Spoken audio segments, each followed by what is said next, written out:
Welcome back to our channel on this beautiful day. We are absolutely thrilled to dive into the latest explosive developments taking over our screens. Gather around, grab your favorite beverage, and prepare yourselves for a deep, analytical journey into the darkest corners of Genoa City. The truth has finally clawed its way out of the desert dirt, and we cannot wait to unpack every single thrilling detail with all of you right now. The ultimate vindication has arrived, and it carries the heavy, ominous weight of a nightmare refusing to end. For an entire week, we have meticulously analyzed every frame, every trembling confession, and every suspicious gap in the narrative, boldly declaring that the villainous Matt Clark had secured the last, chilling laugh. The closing moments of Friday's broadcast served as a monumental testament to our collective intuition, delivering a visceral shockwave that confirmed our darkest, most terrifying theories. Matt Clark is undeniably alive, pulling himself from the scorching sands of the Nevada desert with a terrifying, supernatural resilience. The imagery of his survival is seared into our minds, showcasing a man battered, bruised, and bleeding, yet entirely endowed by the explosive forces meant to destroy him. This is not merely a tale of lucky survival, it is the dark resurrection of a monster who absolutely refuses to be relegated to the annals of history.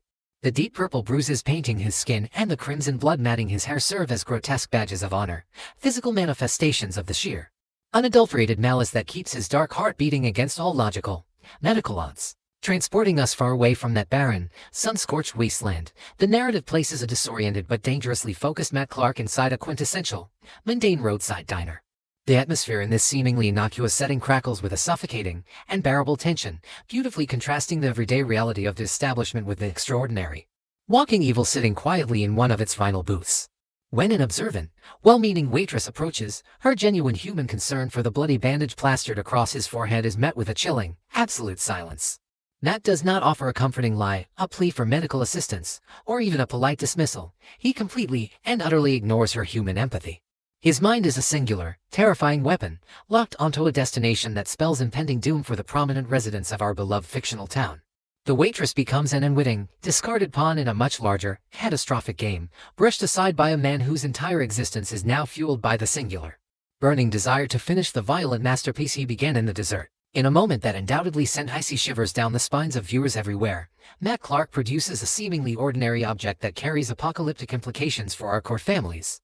He holds up a membership card to the Genoa City Athletic Club, his voice steady, cold, and entirely devoid of humanity as he demands to know the exact distance to this specific location. The GCAC is not just a building of brick and mortar, it is the beating heart of Genoa City's elite society, the luxurious, velvet-lined sanctuary where the Newman family and their closest allies congregate, celebrate, and conduct their daily lives in blissful ignorance. By pinpointing the GCAC, Matt is not seeking a quiet refuge or a place to hide in the shadows to lick his wounds. He is drawing a direct, bloody map straight to the absolute epicenter of his enemy's world. He knows exactly where his targets eat, sleep, and socialize, and he is meticulously calculating the exact mileage between his current state of battered ruin and his ultimate theater of vengeance. Meanwhile, the psychological devastation left in Matt's wake is painfully, tragically evident in the shattered psyche of Sienna Bacall. Sitting in the comforting, yet suddenly suffocating confines of Sharon Newman's living room, Sienna completely unravels, presenting a heartbreaking portrait of a woman desperately clinging to a fabricated, heroic reality. Through a thick veil of hysterical tears and trembling hands, she screams her absolute certainty that Matt is dead, painting a blurry, highly fragmented picture of their final, chaotic confrontation in the desert. She vividly recalls the terrifying fire in his eyes, his eerie calmness before the blast, and the image of him lying motionless on the ground. However, her narrative is fundamentally broken, built entirely on the fragile foundation of psychological shock and deep trauma rather than empirical, undeniable truth.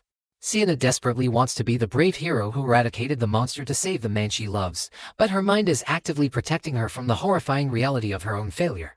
She never checked his pulse, a fatal, monumental omission that has allowed an apex predator to slip right through the gaping cracks of her fractured memory. Amidst the intense emotional chaos of Sienna's devastating breakdown, Sharon Newman stands tall as a beacon of hyper-vigilant, razor-sharp survivor intuition. Having endured unspeakable, life-altering horrors at the hands of Matt Clark in the past, Sharon possesses a profound, cellular understanding of his unyielding malevolence and trickery. While others in the room might be tempted to blindly accept Sienna's tearful assurances to ease their own anxieties, Sharon's internal alarms are blaring with deafening, inescapable intensity. She gently but firmly interrogates the traumatized younger woman, her pointed questions acting as surgical scalpels cutting through the dense, confusing fog of Sienna's panic. Sharon correctly and astutely identifies the glaring void in the story, focusing entirely on the severe lack of physical confirmation of death. Her skepticism is not born of cruelty or lack of empathy, but of a deep, terrifying awareness that monsters like Matt do not simply expire off-screen without a fight. Sharon's lingering, nagging doubts perfectly represent the audience's collective anxiety, serving as a chilling reminder that the nightmare is far from over, despite the desperate, naive hopes of those standing around her. The dramatic irony currently permeating the Newman family dynamic is almost too agonizing to witness on screen. Throughout Friday's gripping episode, we watched helplessly as the powerful titans of Genoa City prematurely declared a definitive victory, moving forward with their lives under a dangerously false, fragile sense of security. Nick Newman, having miraculously survived the physical and psychological torment of the explosive bunker, shares a profoundly moving, tearful moment of raw vulnerability with his father, Victor. They speak of Matt Clark as a permanently closed chapter, a dark, suffocating cloud that has finally dissipated, allowing them to redirect all their focus onto Nick's grueling, necessary journey toward addiction recovery. This poignant family healing is genuinely beautiful to observe, yet it is entirely underscored by a looming, catastrophic threat that renders their relief tragically premature. As the Newmans embrace tightly and look toward a brighter, safer future, they remain blissfully unaware that the ruthless architect of their suffering is currently plotting his imminent return journey. The stark, jarring contrast between their emotional recovery and Matt's physical resurrection creates an absolute masterclass in suspenseful, edge-of-your-seat storytelling. To truly understand the immense gravity of this escalating situation, one must delve deep into the twisted, deeply disturbed psychology of Matt Clark. He is a man who operates far outside the normal boundaries of human morality, driven relentlessly by a toxic, volatile cocktail of humiliation, dark obsession, and an insatiable thirst for absolute dominance over the Newman family. The spectacular failure of his grand, explosive trap in Las Vegas did not deter or frighten him. Rather, it poured high-octane gasoline on the raging inferno of his hatred. Lying in the dirt, bleeding profusely and broken, Matt did not experience a fleeting moment of clarity or a sudden desire for spiritual redemption. Instead, he experienced a sharp, terrifying crystallization of his dark purpose. He views the Newman family's survival as a deep personal insult, a direct challenge that absolutely must be answered with overwhelming, intimate, and inescapable violence. His calculated decision to target the GCC signifies a major shift from grand, theatrical dessert traps to a much more personal, face-to-face brand of urban terror. He wants to look his victims directly in the eyes as he systematically dismantles their false sense of safety. As dedicated observers of this sprawling, highly emotional saga, we cannot help but feel a profound, visceral dread settling heavily in our chests as this storyline unfolds. Watching that singular, bruised eye snap open in the desert dirt sent an undeniable, shocking jolt of pure electricity straight through our collective nervous system. We are currently experiencing a wild whirlwind of genuine anxiety and exhilarating anticipation, deeply fearful for the characters we have grown to love, yet entirely captivated by the masterful, flawless execution of this narrative arc. Our hearts ache tremendously for Sharon, who has fought so valiantly over the years to build a peaceful, secure life, only to have the terrifying specter of her greatest trauma claw its way back from the grave to haunt her once more. We feel a fierce, protective fury on behalf of Nick, whose fragile, hard-won steps toward sobriety are about to be violently, cruelly derailed by a ghost he genuinely believed was vanquished forever. This is the true magic of brilliant daytime drama. It reaches right through the television screen, grabs us tightly by the heartstrings, and absolutely refuses to let go, leaving us breathless, deeply emotionally invested, and counting down the agonizing seconds until the next episode airs. The impending, explosive fallout promises to be particularly devastating for Noah Newman, a young man whose heart is currently tethered tightly to a ticking time bomb of massive deception. Noah's profound love and unwavering compassion for Sienna have completely blinded him to the glaring, dangerous inconsistencies in her survival story. He is currently acting as her primary emotional anchor, holding her together with gentle reassurances as she crumbles under the heavy, crushing weight of a murder she falsely believes she committed. However, the inevitable revelation of Matt's survival will shatter this delicate, romantic dynamic into a million irreparable, jagged pieces. Noah will be forced to confront the terrifying, heartbreaking reality that the woman he loves not only lied to herself but inadvertently endangered his entire family by failing to properly neutralize the threat when she had the chance. The betrayal will be agonizingly twofold, encompassing the realization of Sienna's dark, hidden connections to the Vegas underworld, and the horrifying truth that her incompetence has brought a lethal monster directly to their front doorstep. Audra Charles is undoubtedly waiting patiently in the wings, ready to capitalize swiftly on this inevitable, crushing heartbreak. The Genoa City Athletic Club is about to undergo a horrifying transformation, shifting from a luxurious sanctuary of comfort into a claustrophobic, inescapable arena of pure terror. Picture the impending scene in your mind, the elegant clinking of expensive crystal glasses, the soft, polite murmur of elite corporate conversations, the comforting, warm familiarity of the upscale dining room, all of it completely and violently shattered by the sudden arrival of a battered, bloodied, and highly dangerous Matt Clark.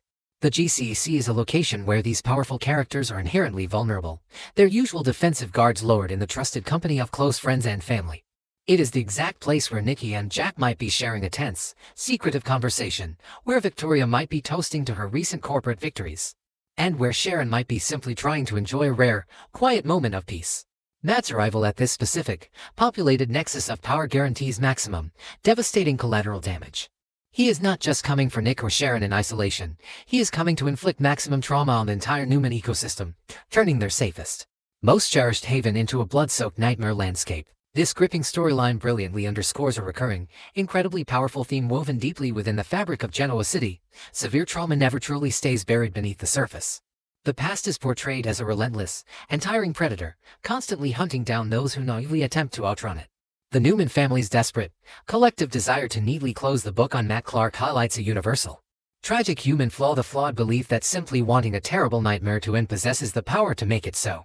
Matt embodies the literal, physical manifestation of unresolved trauma, a dark, spreading stain that cannot be scrubbed away by wishful thinking, heartfelt hugs, or false confessions of murder. His miraculous survival forces the characters to brutally confront the uncomfortable, terrifying truth that true safety is merely a temporary illusion, and that the vicious demons of yesterday are always waiting patiently in the shadows of tomorrow.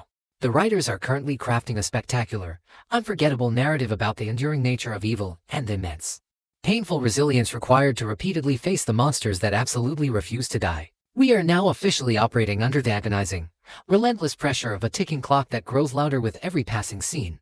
Every single mile Matt Clark travels away from that dusty, neon-lit Nevada diner brings him dangerously closer to the manicured, peaceful streets of Wisconsin.